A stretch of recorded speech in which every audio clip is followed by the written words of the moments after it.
ആലോചിച്ച് നോക്കൂ, ഒരു അവസ്ഥയെ പിണറായി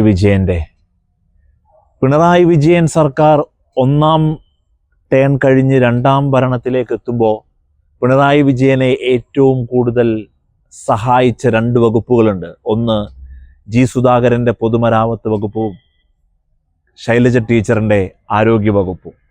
അത്രമേൽ വലിയ പിന്തുണയാണ് ആ രണ്ട് വകുപ്പുകൾ പിണറായി വിജയന് മുഖ്യമന്ത്രി കസേരയിട്ട് 6ാം വർഷവും ഭരണം തുടരാൻ അവസരം കൊടുത്തത്. ആ രണ്ട് വകുപ്പുകളാണ് ഇന്ന് ഏറ്റവും വലിയ പ്രശ്നത്തിലേക്ക് കടന്നു ചെന്നിരിക്കുന്നത് എന്നുള്ളതാണ്. റോഡ് മൊത്തം കുണ്ടും കുഴിയുമായി. ഓർക്കുന്നില്ലേ നിങ്ങൾ റിയാസിൻ്റെ ഒരു വലിയ വാഗ്ദാനം? റിയാസ് ഒരു ചെറുപ്പക്കാരനായി പൊതുമരാമത്ത് വകുപ്പ് മന്ത്രിയായി വന്നപ്പോൾ അദ്ദേഹത്തിൻ്റെ ആദ്യ പ്രഖ്യാപനം കേട്ടപ്പോൾ ചെറുപ്പക്കാർക്കിടയിലൊക്കെ വലിയ രീതിയിലൊരു വിപ്ലവ ചിന്താഗതികൾ, വിപ്ലവ സംസാര രീതികളൊക്കെ തോന്നിപ്പിച്ചിരുന്നു. എന്താണെന്നറിയോ? ഒരു ആപ്പ് ഞാൻ ഇങ്ങനെ ക്രിയേറ്റ് ചെയ്യും. ആ ആപ്പിൽ നിങ്ങൾ എന്ത് ചെയ്യുക?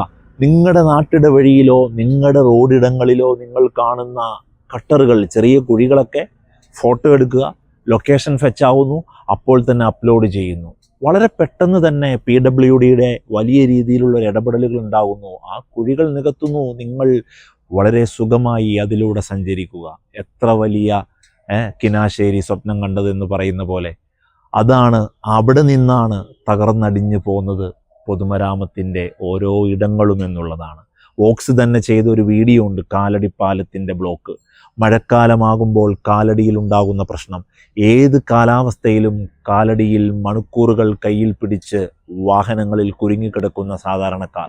അതിനിടയിലൂടെ ഒരു മന്ത്രിയുടെയോ ഒരു വലിയ ആളുകളുടെയോ ഒക്കെ നേതാക്കന്മാരുടെയൊക്കെ ഒരു വണ്ടി വന്നാൽ അവരുടെ വാഹന വ്യൂഹം ഓണടിച്ച് ചീറിപ്പാഞ്ഞ് കടത്തിവിടേണ്ട ഒരു ദുരവസ്ഥ.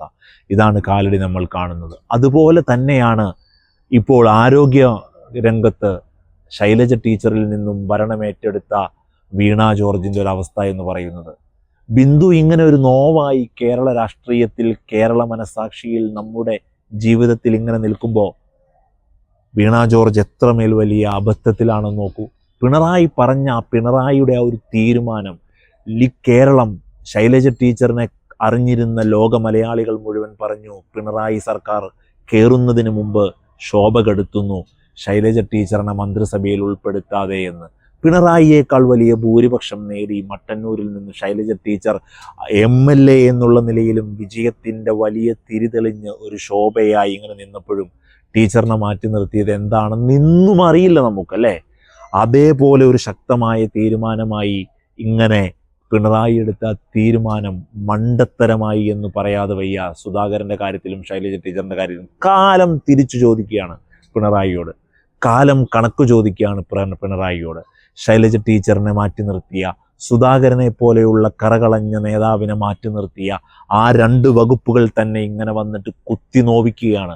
3ാം വട്ടം കിട്ടുമെന്ന് പറയുന്ന പിണറായി സർക്കാരിന് ഈ നാട്ടിലെ സാധാരണക്കാരൻ്റെ മനസ്സിൽ അത്രമേൽ വലിയ ചോദ്യങ്ങളായി വേണോ ആ ഒരു തീരുമാനം എന്ന് തോന്നിപ്പിക്കുന്ന തരത്തിൽ വലിയ പരാജയമാണ് വീണ ജോർജ് നിങ്ങൾ ചെയ്തത്. അവിടെ ഒരാൾ കുടുങ്ങിക്കിടക്കുന്നില്ല എന്ന് പറഞ്ഞത്, അവിടെ സുരക്ഷാ സംവിധാനങ്ങളെ വൈകിപ്പിച്ചതിന്, നിങ്ങളുടെ മന്ത്രിപദത്തെ നിങ്ങൾ പ്രോപ്പറായി യൂസ് ചെയ്യാത്തതിന്, ഒരു പത്രസമ്മേളനത്തിന് സൈഡിലിരുന്ന് വാസവൻ നിങ്ങളെ വലിയ രീതിയിൽ സഹായിച്ചാൽ ആ സഹായം മതിയാവില്ല മനസ്സാക്ഷിക്ക് ഉത്തരമായി പറയാൻ.